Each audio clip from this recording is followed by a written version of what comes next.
Hello everybody, coming back to my story. I'm still doing the year 2014, about halfway through. I think last I was talking about the FMG job and the chick that left her dirty panties in the room and stuff. And they've got me basically down as a rapist, exploited me, saying I'm some kind of pervert. So carrying on with the story, that girl that left all her clothes and stuff in the room at FMG, and I got curious and I was fiddling with the lock there on the wardrobe. So the system's watching me now. I don't know if they were watching me through the TV. I'm pretty sure it was the TV, because when I came back home there's a white guy named Craig. He lives one story down from where I'm staying with my mum, where I was staying with my mum. And he was talking to me one day about lock picking, and you can get these lock picking kits off the internet and stuff like that. So he was referring basically to me trying to pick the lock at FMG in the room. So he knew about that. That's what he was relaying back to me. I didn't catch on that. I only found this out last year when I figured everything out.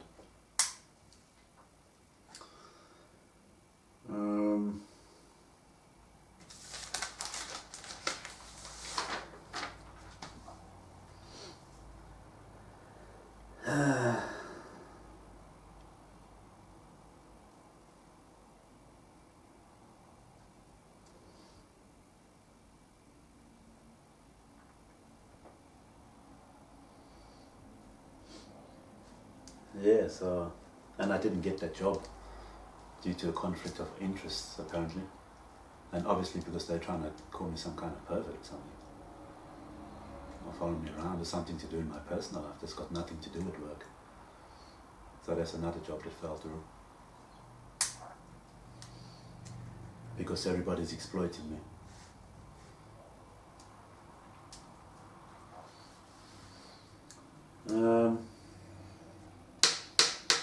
Which story should I do next? Oh yeah, and the Nina story, with Nina as well now. I was in the park one time in South Perth next to Burswood, and I had binoculars on me. And Byron says to me, "Hey, you got binoculars, eh?" This and that. Now everybody seems to be following me around and watching me, you know. I'm feeling a little paranoid. I feel like I'm doing something wrong with binoculars, you know. And Byron said that to me.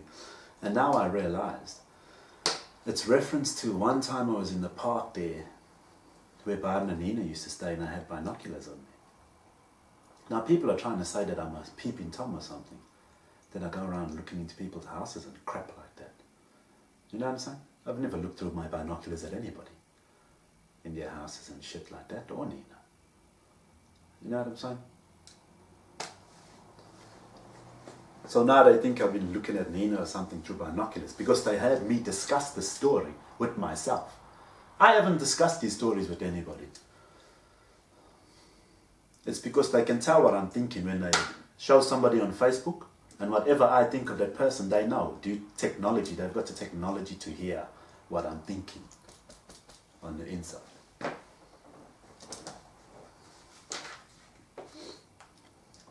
Yeah, so it's not my brain. It's like they can hear what I'm saying as it comes up. You know what I'm saying?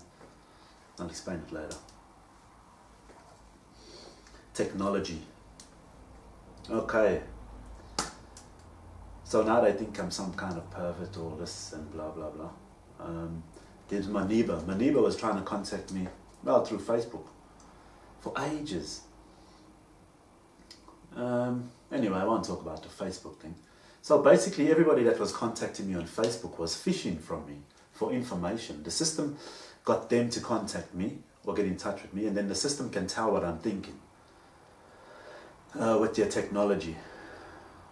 So they can tell what I'm thinking of me and these women about our past or our times together. Anyway, Moneeba was trying to contact me, and she kept coming up on my newsfeed and that sort of stuff. And I ended up cutting her off a bit, because every time I opened Facebook, this, that, every time I got on Facebook, it was Moneeba, Moneeba, Moneeba. And anyway, I had photos of Moneeba, naked photos, she's got a top off and this and that, sexy photos, you know, lacquer photos. Now those photos, now again, because I had dirty photos on my phone, upskirts, this and that, blah blah blah from the internet, photo of Hailey. They've heard these other stories, they've been dropping panties in front of me because they think I'm some kind of pervert. So there's Moneeba's naked photos as well, so now they think I'm some kind of guy that likes to take photos of people or look at people, right? It's all a load of crap.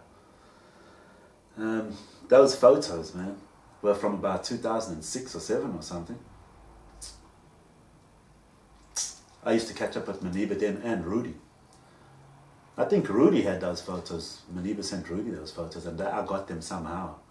Through one of the SD cards or the Bluetooth on the phone or whatever. We all used to hang around and do shit on the computers and the phone.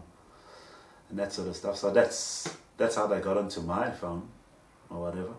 I've had them for years, you know what I mean? And there are photos of her with the titties out and all this and that. And me and Moneeba hooked up one time.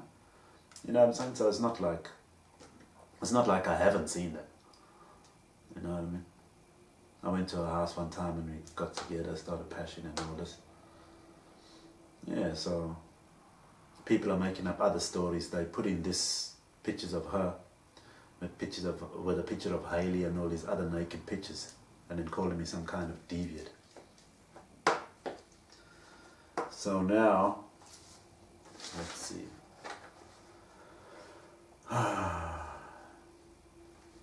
Now Pickles, the dog, he started to act up, you know. He wasn't listening. Because I always used to go tap tap to him. Then I noticed he wasn't listening anymore. I was like, how? He'd start doing weird stuff, turning around, wiping his bum on the carpet. He'd just ignore you.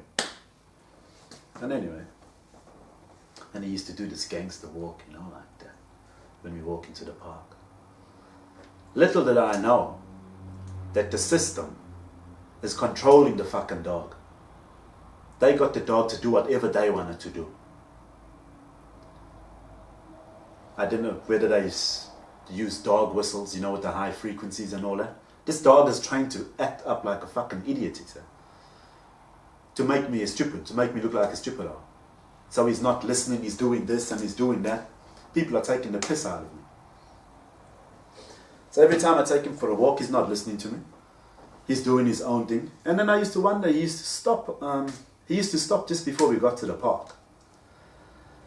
And I always used to go, come on boy, come on. Let's go, just across the road from the park. You should be excited to get to the park, you know. You should be excited. Only last year when I figured everything out, I realized the spot where he used to stop was underneath the fucking light.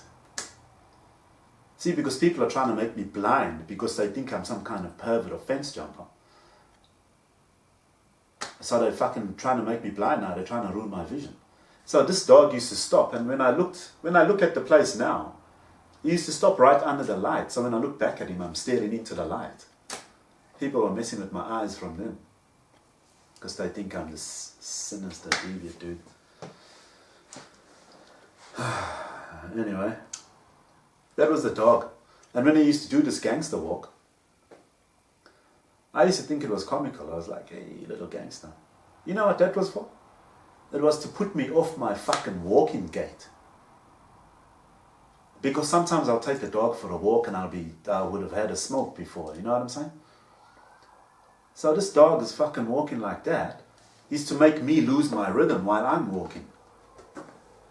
Because I'm concentrating a little bit harder now because I feel a little paranoid like people are watching me. So this dog was fucking doing that to throw me off balance.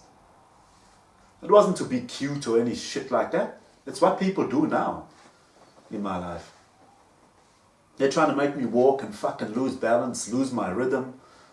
It's all this equilibrium fucking algorithm stuff, man. They try to make you lose your, you know, they try to make you look awkward and stuff. It's absolutely ridiculous, It's ridiculous. Anyway, and one time, I'm walking down there by the library up the road, yeah, and I saw this Aboriginal girl next to this trailer And I noticed one time this trailer had cameras on it. It's night vision cameras with motion sensors, obviously. And I used to think, oh, why they got these cameras there all of a sudden, you know? Little did I know, those cameras are there for me, exactly. Because they think I used to go out at night or whatever and look in people's houses and jump fences. Because I got these pictures and this and that and everything. So they've concocted a story. So now they've put cameras in the neighbourhood because I always walk the dog. So now they put cameras there to watch me. I didn't have fucking ever think for once those cameras were there for me. I thought they were watching this other old go to the drug house down the road or something. These cameras are there for me.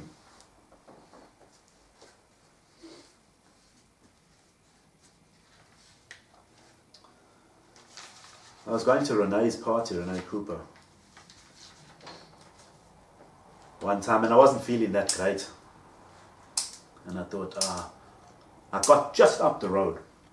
She stays in Gosnells there. And I was just up the road from her house and I thought, nah, fuck, I didn't feel too lucky, you know. I thought, fuck it. I'm going to organise a escape, whatever, fly home and chill out. So as I was next to the party, I called Craig Hector. I organised for escape from him. He told me to meet him up in Belmont there. So I went to Belmont next to the shopping centre, I met him. And then he told me to follow him, you know, you're going to escape over here somewhere. So I followed him round. I followed him and we went to the shop there. There's a little group of shops. And we talked for a little bit. And we're talking outside the shops there. It just seemed a little strange why he wants to go to these places, you know. We could have done this exchange in the car park by Belmont Shopping Centre. But he's taking me up the road, yeah. Anyway, done the exchange, everything was all good. Now I realise, when I go to these shops there, he was taking me there because there's a liquorland there. We were right outside the front of liquorland. Now they want to see what comes up in my mind, because they think I was involved in an armed robbery with Rudy, with liquorland in Bentley. So he's taken me there now, because they wanted to see if any recollections come up in my mind about robbing a fucking liquorland. That's what I realise now. And the same medical, same doctor's office that's there, where I went to do a DNA, is the same one where we done the exchange, and the lady had a digital camera on my dick, doing the DNAs. Same place. It's all orchestrated, it's all organised like this.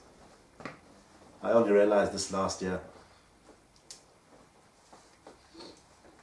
So he took me there for a reason, you know. Everything he's done in my life has been for a reason. People are living out my thoughts. They play with my thoughts. Because the system knows what I'm thinking.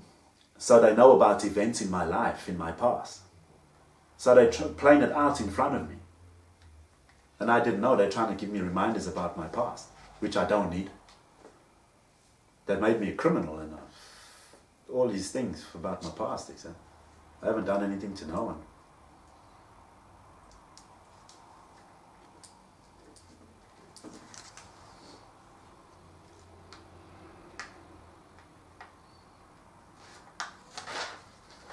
So yeah, this time now, they think I'm a rapist 2 times for Charlene and Mervy.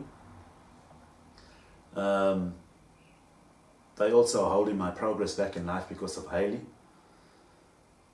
So basically they denied my progress in life. They think I'm a rapist, armed robber for Rudy, a pervert, and a potential pedophile because of the nature of these, how old these people look on these photos, right?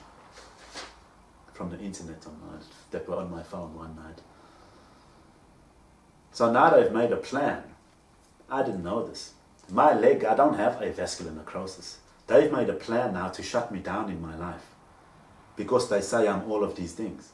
So they don't want me to progress in my life. They decided to take my hip away from me because they've got this in their head that I hide behind bushes and I jump fences and I look at people at night. They think I'm a peeping Tom. They think I'm an armed robber. They think I'm a rapist, bro. So in the system, they've got me down as all these things. So now they want to fuck me over in my life. And my hip, I don't have a vascular necrosis.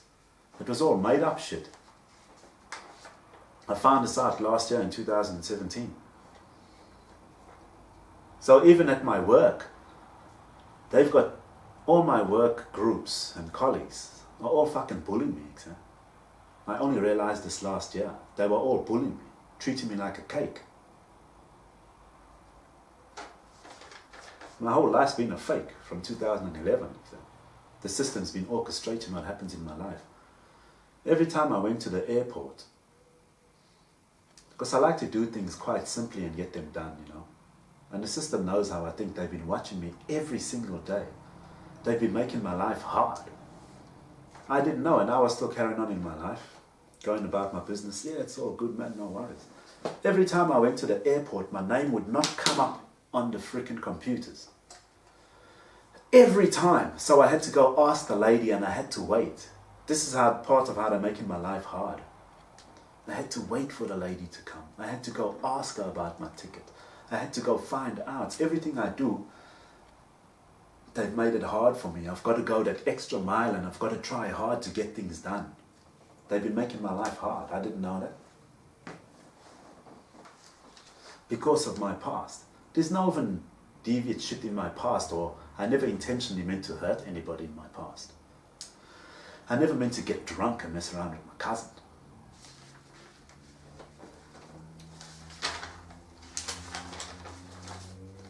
But we never were supposed to end up half naked in a fucking pool together. You know what I'm saying? We are going home to sleep. I'm not sure if everybody can get over that.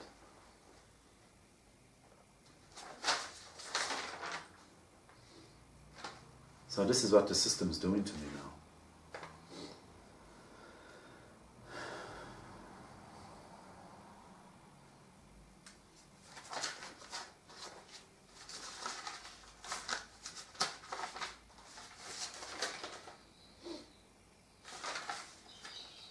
I was looking up